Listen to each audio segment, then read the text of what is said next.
This is the Rice family. Jamie and Garrett adopted four little ones about 8 years ago, and we'll hear about their story in a bit. I love seeing these pictures. You see them little and how they've grown up so much. So precious. Okay, it's killing me. And this is the Moffat family. Derek and Jennifer first adopted Michael and then have most recently been blessed with another child named Royce, which they'll tell us a bit about their journey as well. I'm going to stop sharing so we can see everyone's faces, and Caroline's going to take it away. Okay, thanks, Brannigan. It's such a pleasure to be here with y'all today. I know there are a few families actually who expressed an interest in fostering or adoption through ACH, and so please interrupt us if you have questions or want us to address something specifically. But first, I want to chat with Derek and Jennifer and Jamie and have them tell their stories, which are incredible. My family fostered for about 4 years, and then in 2018, we adopted George. He was 3 days old when we got him, though, so we had the blessing of a baby, and that is a completely different experience than what Jennifer and Derek did and what Jamie did. And so I especially want to hear from them. The Moffats adopted a young man who was 15 at the time, and the Rice adopted a sibling group of 4. So they went from a family of 4 to a family of 8 overnight, if you can imagine something so wonderful. So I've got a couple questions for them, but please do jump in, y'all, if you have questions. Derek and Jennifer, tell us how you got started on the adoption journey 5 years ago and what compelled you to adopt. Derek and I both grew up in families that have an open door policy. So we have always had exchange students and people live with us for a few weeks here and there, just lots of people in transition seem to end up at our house. And we both grew up that way too. So it was a pretty natural step for us. We actually saw our son Michael on Wednesday's Child.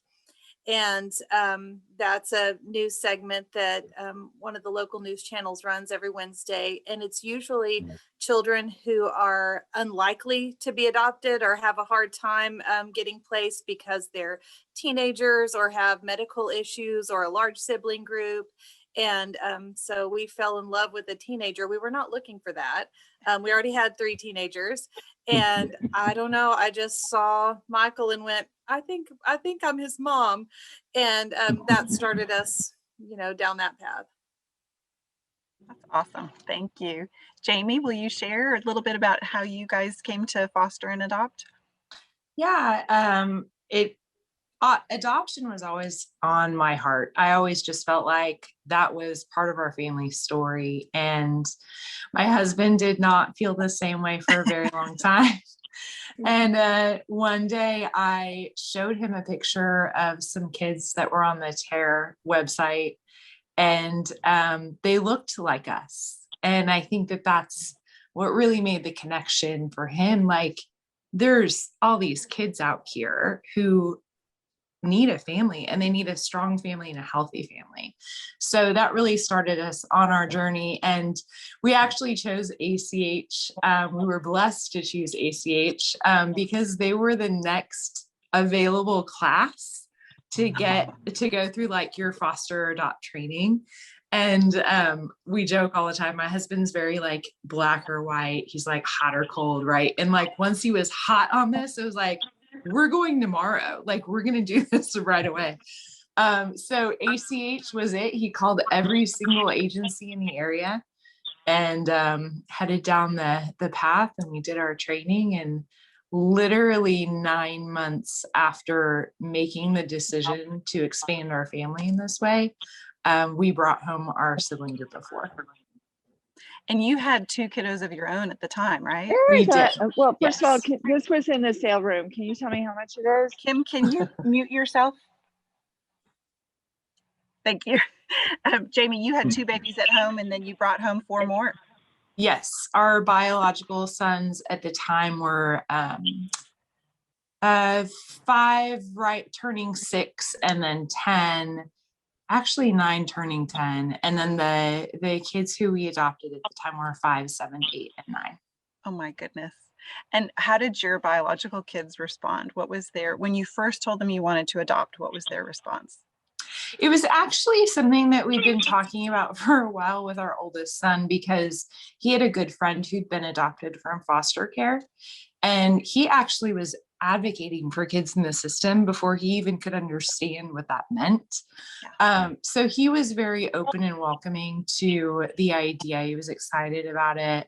Our younger son was not used to sharing anything. And I think he figured out, like, even before he had met these other kids, like his life was going to change. So he really wasn't up for it. But the funny thing is now, like, he's super close to the other kids.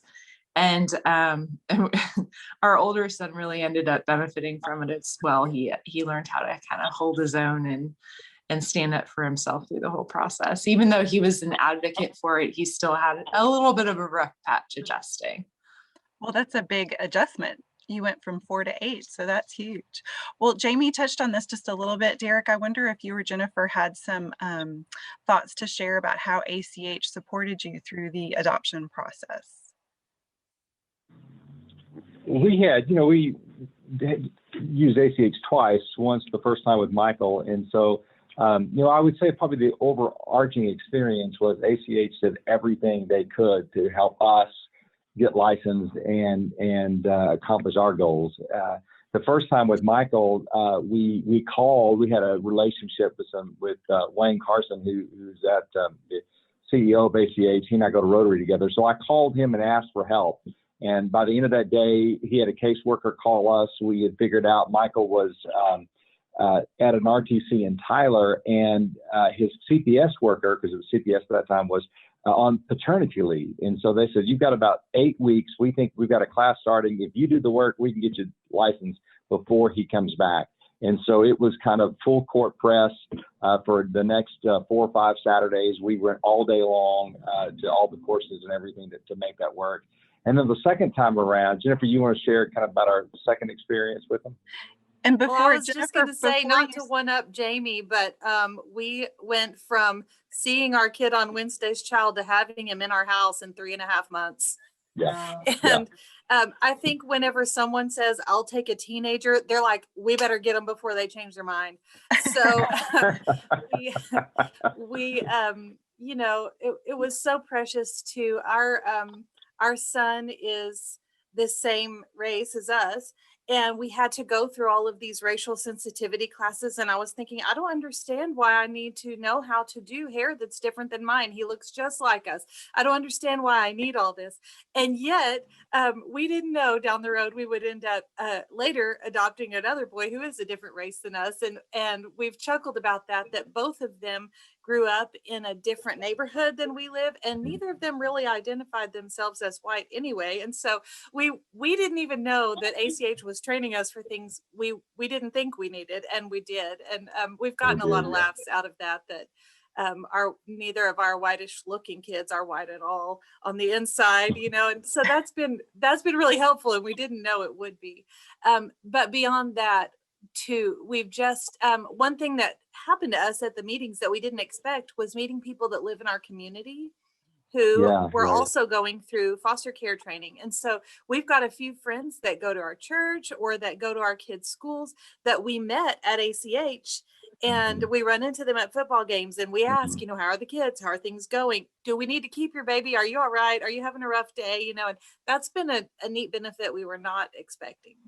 That's awesome. Yeah. It does become a community for sure. And I am remiss, I forgot to announce this to everybody, but Derek and Jennifer just had their adoption just last week. Is that right? Thursday, Thursday. Second 15-year-old. Second 15-year-old. So congratulations. That's just awesome.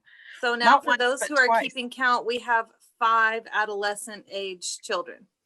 Oh my goodness. Just run for the hills. Yeah.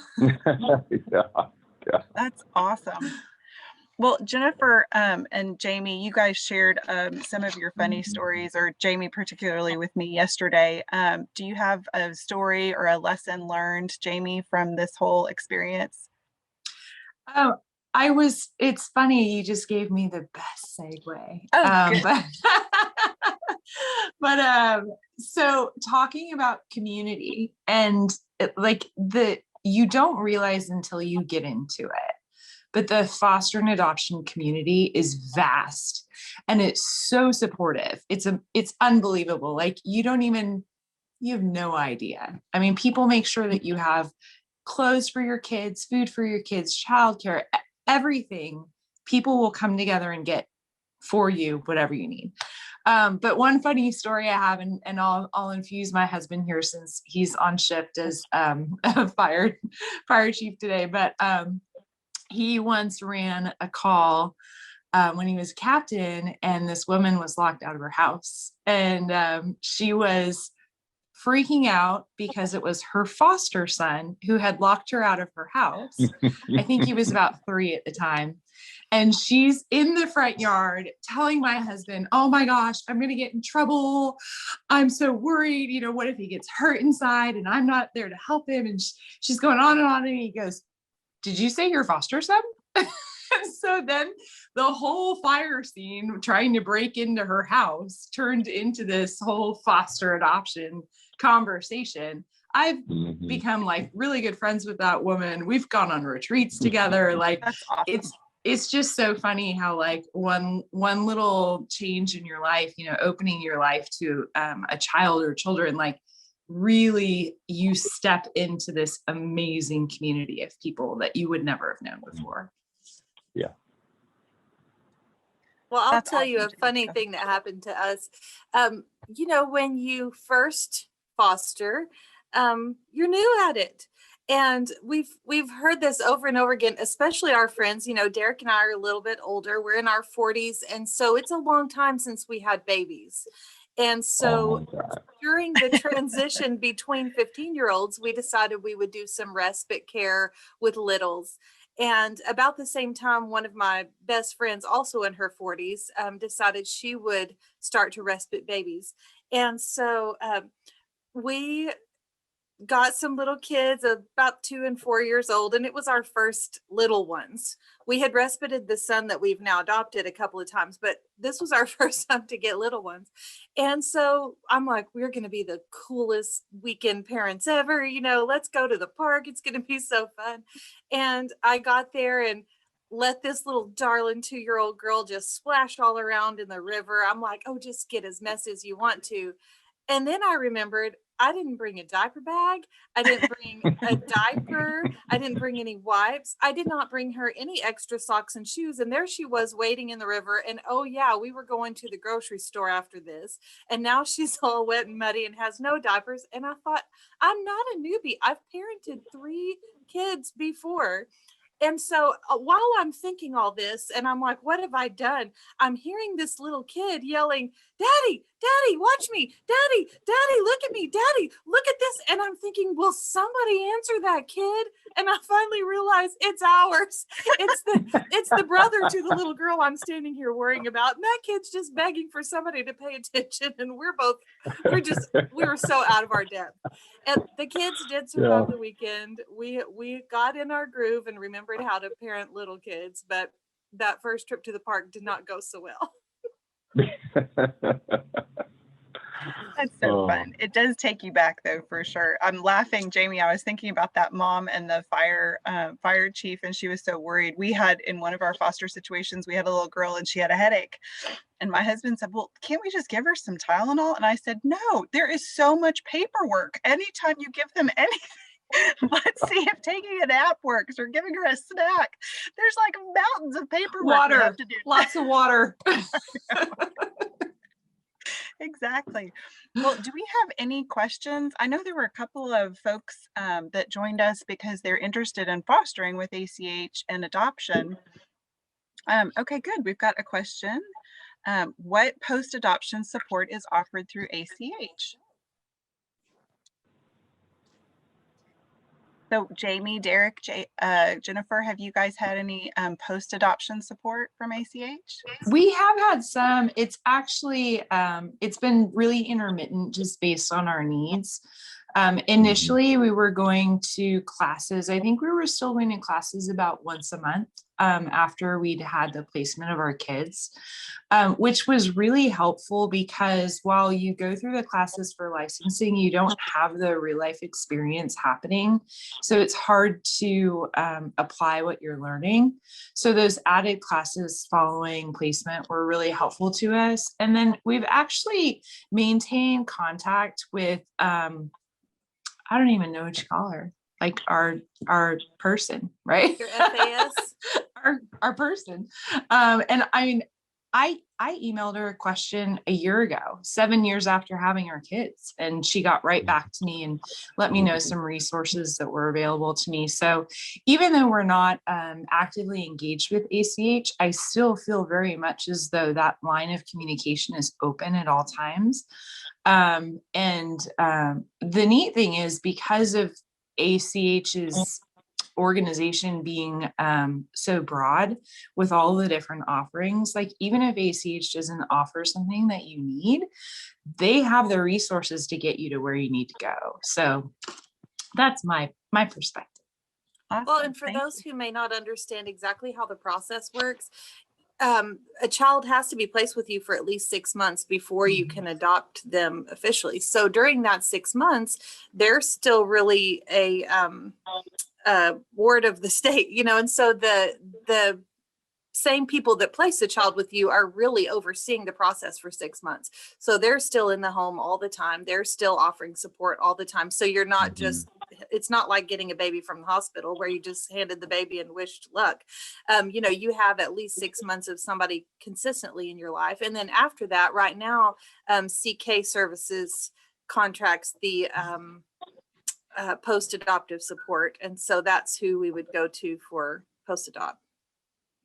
Well, and we used with Michael, the first adopted kid, when he turned 17, 18 and was looking to make that transition to college, we really found that to be quite a bit different, you know, because, you know, our other kids had been with us since day one, and here this kid had only been with us for really 4 years, 3 years at that time. And so we did use some counseling through the Covenant kids for Jennifer and I to go and say, okay, here are the challenges we're having and how do we navigate this transition, because it's so different than what we had done with our other kids. And that was super helpful.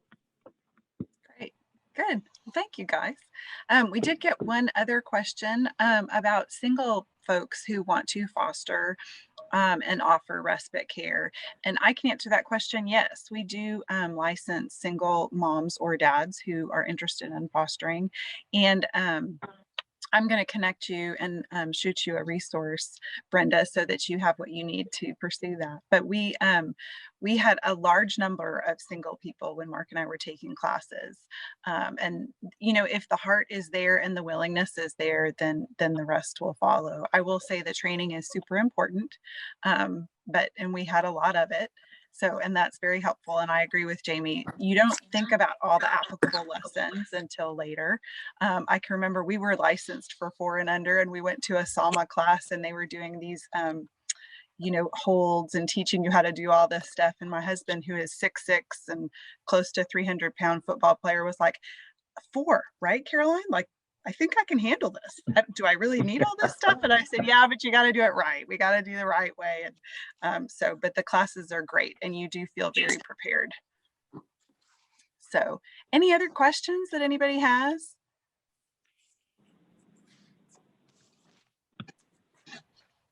Derek and Jennifer, do you think you're done?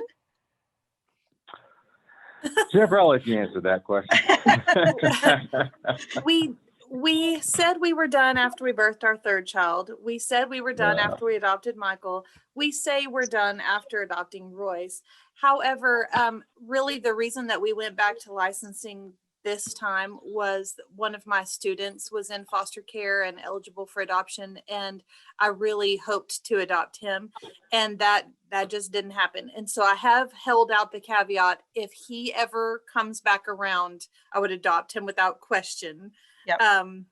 But probably done if he doesn't come back around. Yeah. You just never know, right? Yeah, you never know. Jamie, you told me yesterday that you were done. Is that official? If we survive having 6 teenagers at one time, we are not going back. We're done. Well, sounds good. Thank you guys so much for sharing your time with us. And for everyone who joined us, I really appreciate you being a part of this conversation. Fostering is such an amazing blessing. My family grew so much. I saw my boys just become leaders, and their thoughtfulness and their empathy for others just grew tremendously. And I will say that even if you don't foster or adopt yourself, there are a myriad of ways that you can wrap around a family who is doing it. Like Jamie said, when a foster child arrived at my house, I had about 4 phone calls to make. I would call Jackie, who would hook me up with diapers and clothes. I would call another family who would get the meal chain started. And I had another family that I would call that would start a prayer chain for us. And it really is a team effort, because every single one of those pieces to the puzzle made us successful. So just because you're not ready to open up your house and bring home a child doesn't mean you can't be part of this very special miracle. So thank you guys so much for coming. And if you have any questions, please be sure to share those with us in the chat. I know Brannigan is still here and can answer some general questions about ACH as well.